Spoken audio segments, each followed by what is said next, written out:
Hello dear friends, welcome back to our channel e learning classes. आज हम पढ़ेंगे religion के बारे में बाय इमाइल दरखाइन। रिलीजन क्या है और इमाइल दरखाइन ने अपनी थ्योरी में रिलीजन के बारे में क्या कहा है। और आपको मैंने पहले भी कहा है कि जो इमाइल दरखाइन थे उन्होंने अपनी हर थ्योरी को, चाहे वो सुसाइड है, चाहे वो डिवीज़न ऑफ लेबर है, चाहे वो रिलीजन है, उसको सिर्फ सोसाइटी के दायरे से ही देखा है। राइट। इसलिए जो रिलीजन हम आज डिस्कस करने जा रहे हैं उसमें सबसे इम्पोर्टेंट रोल सोसाइटी का ही है कि सोसाइटी में रिलीजन कैसे आया और इसका सोसाइटी पर क्या प्रभाव है। तो लेट्स स्टार्ट विथ मी। इमाइल दरखाइन जो थे वो एक फ्रांसीसी समाजशास्त्री थे। मतलब जैसे हम इंडियन हैं तो वो फ्रांस के थे। राइट। उन्होंने समाज के ऊपर जितनी भी रिसर्चेस करी हैं उनमें उन्होंने बहुत बड़ा अपना योगदान दिया है समाज को समझने के लिए। उन्होंने एक बुक लिखी थी, religion in simple society, a book of elementary form of religion life 1912। ये भी क्योंकि बहुत इम्पॉर्टेंट है क्योंकि हमारे एग्ज़ाम में यूजीसी नेट में इसके बारे में पूछा जाता है कि ये बुक कब लिखी गई और किसके द्वारा लिखी गई। राइट। सो नेक्स्ट हम पढ़ते हैं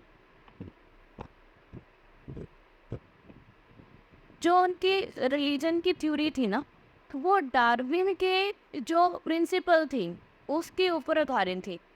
और उन्होंने अपनी रिसर्च में फॉलिज्म मेथोडोलॉजी का प्रयोग करा, मतलब कि सभी चीज़ों को इन्वॉल्व करा। राइट। उन्होंने कहा कि जो समाज है, जो हमारी सोसाइटी बनी हुई है, वही जो है वो ईश्वर है। क्यों? क्योंकि समाज ही है जो लोगों को चलाता है, लोगों के बिहेवियर को समझता है और उसको कैसे हमने चेंज करना है उसके बारे में सिखाता। राइट। सो उन्होंने अपने रिलीजन की थ्योरी में सोसाइटी को मेन ओहदा दिया हुआ है। और उन्होंने एक ट्राइब की भी स्टडी करी थी जो थी अरुंता जनजाति। राइट। तो ये थी ऑस्ट्रेलिया की। ठीक है। और इन्होंने टोटेज़म की स्टडी करी थी और इन्होंने अरुंता ट्राइब्स के बारे में भी जांच करी थी कि उसमें उस जनजाति में कैसे लोग धर्म को मान रहे हैं, किस तरह से धर्म उनके लिए एक इम्पोर्टेंट पार्ट है उनकी लाइफ का।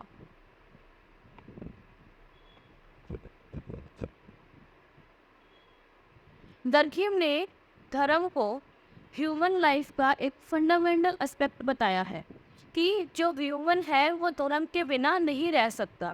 चाहे हम लोग हैं, चाहे वो किसी भी स्टेट के लोग हैं, चाहे वो किसी भी कंट्री के लोग हैं, उनका कोई ना कोई धर्म है।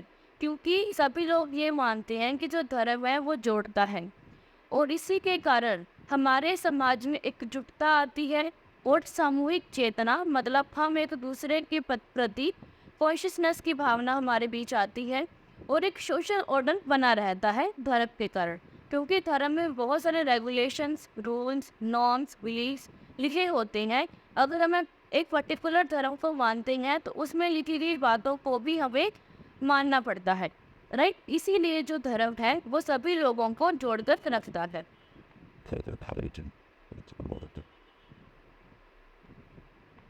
उन्होंने धर्म के बारे में अलग अलग चीज़ें बताई हैं।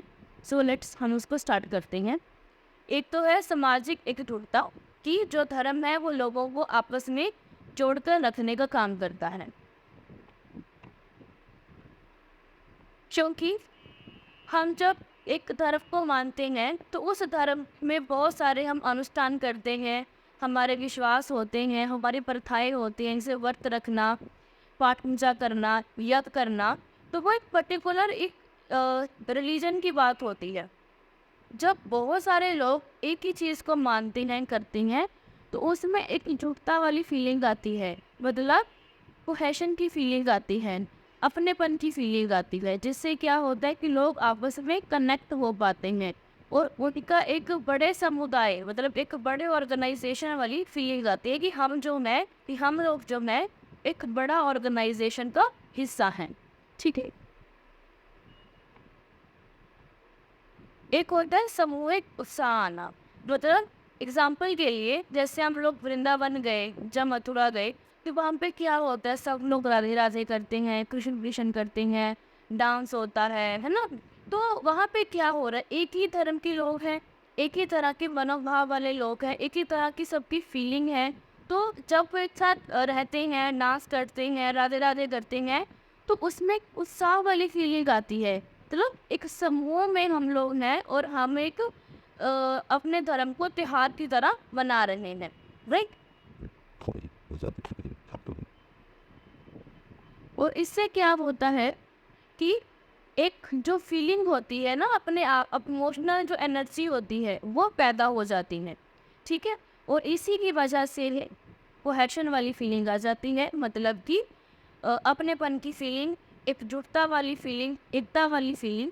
एकता कपूर वाली फीलिंग नहीं, मतलब एकता मतलब एक दूसरे के साथ रहना, एक दूसरे के सुख दुख को बांटना, राइट। और एक सोशल ऑर्डर बना रहता है। जब उन्होंने धर्म की स्टडी करी तो उन्होंने दो टर्म का यूज़ करा। एक था सैक्रेड, दूसरा था प्रोफेन, ठीक है। सैक्रेड का मतलब था कि पवित्र, मतलब जो चीज़ें पवित्र हैं, जैसे हमारे ग्रंथ, रामायण, गीता, आत्मरक्षा, राइट। तो वो चीज़ें पवित्र हैं। प्रोफेन मतलब जो चीज़ें हम डेली में यूज़ करते हैं, जैसे हमारा बात लेना, हमारा सोना, हमारा खाना, हमारा नहाना, वो चीज़ें एक प्रोफेन है जो हम डेली लाइफ में यूज़ करते हैं, राइट। जो सैक्रेड है ना, इसमें क्या होता है, हमारी श्रद्धा होती है, हमारा धार्मिक मंतव्य रहता है, रिलीजियस सिग्निफिकेंस रहता है, ठीक है। इसमें हम एक दूसरे के साथ क्या करते हैं कि एक चीज़ों के साथ हमारा एक लगाव होता है, श्रद्धा, श्रद्धा प्रति। जैसे अगर कोई धर्म ग्रंथ पढ़ा हुआ है तो हम उसको पैर नहीं लगाएंगे, उसको अच्छी तरीके से सांस संभाल कर अपनी जगह पे रखेंगे, है ना, कपड़े में लपेट कर रखेंगे, उसको हम सफाई करेंगे, उसकी पूजा करेंगे। और दूसरी साइड हमारी एक बुक है, जब मैगजीन है, तो उसको हम क्या करेंगे, उसको हम कहीं भी रख देंगे, बेड के नीचे, कुर्सी के ऊपर, मेज के ऊपर, है ना। तो उसको हम इतना इम्पोर्टेंट नहीं समझेंगे, क्यों, क्योंकि वो हमारे एक डेली लाइफ की चीज़ है ना। वो एक सामान्य चीज़ है, वो एक जनरल सी चीज़ है कि हाँ ठीक है, कॉपी तो है ना। तो ये चीज़ें उन्होंने बताई कि जब एक धर्म की जो चीज़ें हैं उसको हम सैक्रेड मानते हैं, और धर्म से रिलेटेड जो चीज़ें नहीं है उसको हम प्रोफेन के रूप में लेते हैं।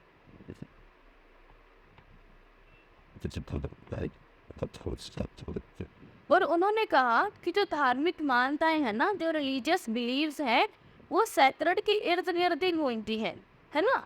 क्योंकि ये जो है वो व्यक्ति के जीवन को एक अर्थ देती है और उसको एक उद्देश्य प्रदान करती हैं, मतलब एक मीनिंग और पर्पस देती हैं। जैसे किसी का मन उदास हो, समझ ना आ रहा हो कि क्या किया जाए, है ना। जो हिंदू लोग होते हैं वो गीता को पढ़ते हैं, गीता की बुक ली, उससे एक पन्ना खोला, तो उसमें जो पहले शब्द दिखा आंखों को तो वो पढ़ लिया। तो हमें लगता है कि भगवान ने हमें इशारा दिया है कि यही चीज़ जो है, इसी को अगर हम समझेंगे तो हमारी परेशानी का हल हो सकता है।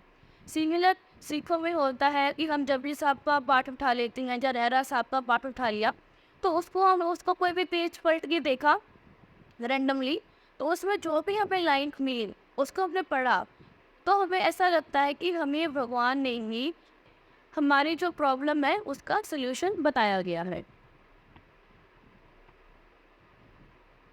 एक होता है सामूहिक प्रतिनिधित्व, मतलब कलेक्टिव रिप्रेजेंटेशंस। मतलब कि जो भी रिलीजन में के लोग होते हैं, एक ही धर्म को मानने वाले लोग होते हैं, उनको ऐसा लगता है कि हम जो लोग हैं वो अपने धर्म को रिप्रेजेंट कर रहे हैं। हिंदू लोग तिलक लगा रहे हैं तो वो शो कर रहे हैं कि हम लोग हिंदू हैं। सिख लोग अगर गात्रा डाल रहे हैं, पगड़ी बांध रहे हैं, तो वो शो कर रहे हैं कि वो सिख लोग हैं। तो इसमें क्या होता है कि वो अपनेपन की जो फीलिंग होती है, एक अपने धर्म को रिप्रेजेंट करने वाली जो फीलिंग होती है, वो पैदा होती है।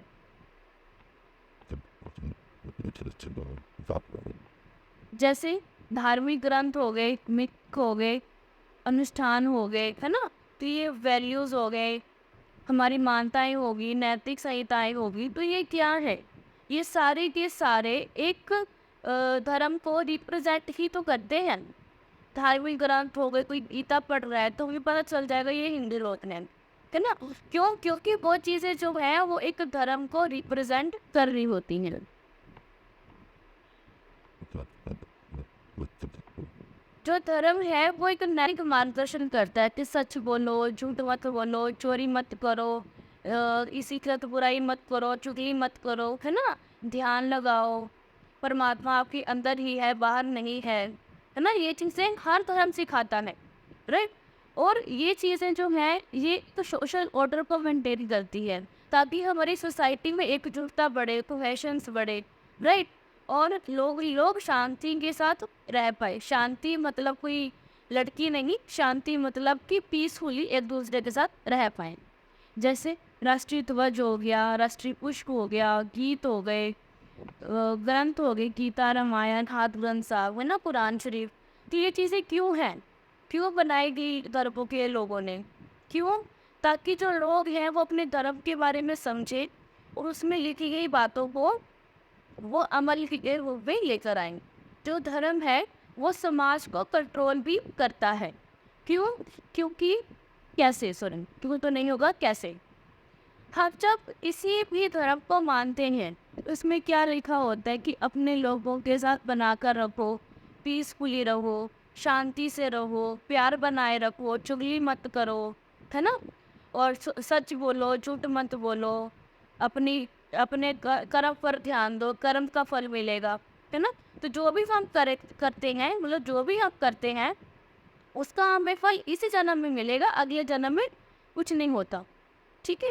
तो ये चीज़ें हमें कौन सिखाता है? धर्म। जिससे क्या होता है कि सोशल ऑर्डर बना रहता है, समाज जो है वो बस व्यवस्थित तरीके से काम करता रहता है। सभी लोग अपने अपने धर्म में जो भी लोग रह रहे हैं वो अपने धर्म के अनुसार अपना धर्म की बातों को वो मानते हैं और उसी के अकॉर्डिंग ही अपना जीवन को जीते हैं। और इससे क्या होता है, जो व्यक्तिगत आचरण है वो भी नियंत्रित रहता है, राइट? मतलब कि किस तरीके से हमने बिहेव करना है, किस तरीके से हमने लोगों के साथ अपनी जो इंडिविजुअल जो हमारा बिहेवियर है वो ठीक रखना है। तो ये सब चीज़ें भी हमें धर्म से सीखने को मिलती हैं। सेकंड, नैतिक मूल्यों को बनाए रखने, मतलब जो भी हमारे मोरल वैल्यूज़ हैं उनको बनाए रखने में हमें धर्म काम करता है, राइट? और इससे सोशल कंट्रोल होता है और इससे जो है विचलन, मतलब कि डेविएंस, अलाइनेशन की फीलिंग नहीं आती, सामाजिक विघटन नहीं होता, समाज में अलाइनेशन नहीं आता, बिखराव नहीं होता। एक होता है अर्थ और उद्देश्य। इसका मीनिंग होता है कि जो भी धर्म है वो अपने लोगों को एक मीनिंग और पर्पस देता है कि आप लोगों ने अपने किसी भी प्रॉब्लम को कैसे टैकल करना है। सुख आए तो शुक्राना करो, दुख आए तो अरदास करो। मतलब भगवान को बोलो कि हमारी जो परेशानियां हैं उसको ठीक कर दो, सुख आए तो बोलो आपका बहुत शुक्र है कि आपने हमें खुशियां बख्शी। तो अगर हम ये चीज़ें करते हैं तो इससे क्या होता है कि एक हमारे मन में, हमारे समाज में एक पीसफुल इन्वायरमेंट बना रहता है, राइट?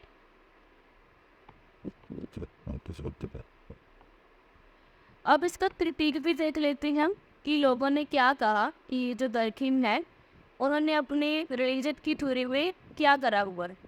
उन्होंने कहा कि जो दरखिम है उन्होंने अपनी जो रिलीजन की थ्योरी है उसको ज़्यादा से ज़्यादा समाज से जोड़ा है। एक तो वो थे सोशोलॉजिस्ट, सेकंड उन्होंने अपनी हर थ्योरी को सोसाइटी के साथ जोड़ा। इसी की वजह से उनका प्रतीक होता है कि उन्होंने जो इसका आध्यात्मिक पहलू है उसको नहीं देखा, मेटाफिजिकल जो एस्पेक्ट है वो नहीं जांचा, इन्होंने सिर्फ और सिर्फ धर्म को समाज के साथ ही जोड़ दिया।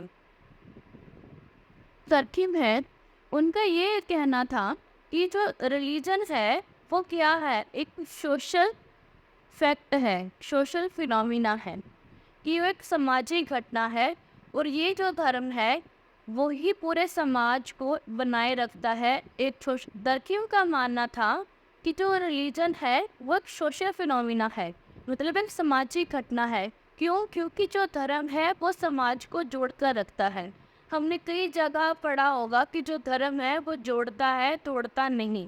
इसी की वजह से जो लोग हैं वो अपने धर्म की वजह से दूसरे के साथ जुड़े रहते हैं।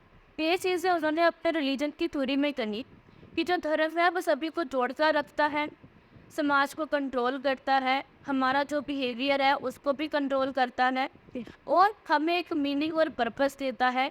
और हमारे जीवन में अगर कोई प्रॉब्लम आ जाए तो उसका भी वो सोल्यूशन देता है, राइट। सो ये था आज हमारा लास्ट टॉपिक धनखिम के बारे में।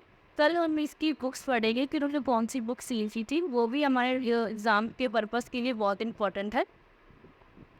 सो thank you friends for watching our video. We care for your success. अगर आपको मेरी वीडियो अच्छी लग रही है तो प्लीज़ मेरे चैनल को सब्सक्राइब करें और अपने दोस्तों के साथ भी शेयर करें।